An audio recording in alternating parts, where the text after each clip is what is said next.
Good afternoon. I am Tracy Spence with your newscast. This newscast is brought to you courtesy of BioLife Energy Systems. Come join, believe in. Call them at 800-875-5433. USA Credit Repair, the key to beautiful credit. You may call them at 800-786-1330. And Cruising with the Case Handler, a show on personal injury and immigration, weekdays 8:30 a.m. on Saturdays 7 p.m. and 12 noon on Sundays. Now for the news in details.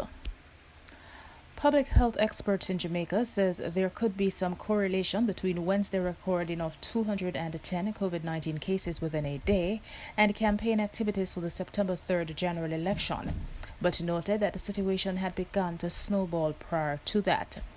Professor of Public Health, Epidemiology, and the HIV/AIDS at the University of the West Indies, Mona campus, Dr. Peter Figueroa, said the spike in election campaign activities can be connected to the increase in the number of COVID-19 cases which the country is now seeing. Dr. Figueroa explained that firstly, there was some degree of satisfaction that the initial restriction measures had stemmed the tide because the government took decisive measures alongside the hard work of the public health team with contact tracing. But with the opening, the country has not adequately prepared. However, he said, swept up in that success was a belief that COVID was under control.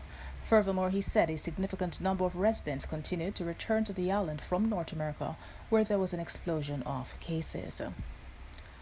Jamaica's Ministry of Education is working on a plan to provide support for parents who, because of issues with literacy, are unable to help their children who are now being taught through online learning. According to Cecile Young, Education Officer with responsibility for core curriculum, the ministry, the National Literacy Team, is developing a national parent helpline to help parents provide the support children need with schoolwork. The verdict is still out, though, on whether it will work. In addition to the support being provided for parents, the ministry has also been focusing on equipping teachers with the skills needed to be successfully provide online class when public schools resume operations on October 5. It is anticipated that the bulk of classes will need to be done outside of the classroom. Meanwhile, internet connectivity will be one of the main challenges a task force set up to advise on the reopening of schools will have to deal with based on indication from the Jamaica Teachers Association, JTA. JTA President Jasper Gabriel says it is becoming increasingly clear that a blended approach to classes will have to be taken in light of the COVID-19 pandemic. Such an approach would see students doing most of their lessons online and some in the physical classroom. Mr. Gabriel says this means broadband connectivity will be extremely important. He said he believes teachers are more equipped now to deliver lessons virtually than they were at the start of the epidemic.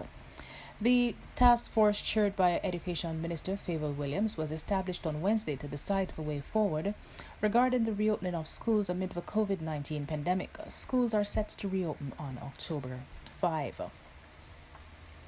Finally, Jamaica's former Transport Minister Robert Pickersgill is now a patient at the University Hospital of the West Indies after reportedly testing positive for COVID-19. According to reports, Mr. Pickersgill became ill and was taken to a private facility. He was later transferred to the University Hospital yesterday.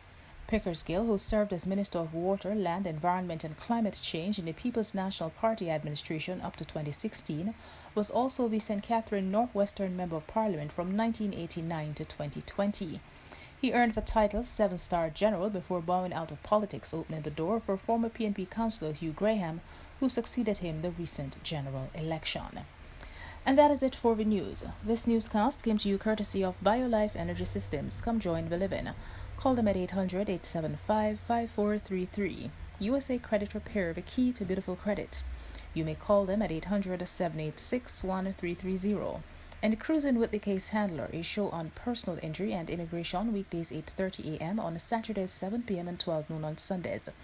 On behalf of the news and production team, I am Tracy Spence. Do have a good afternoon.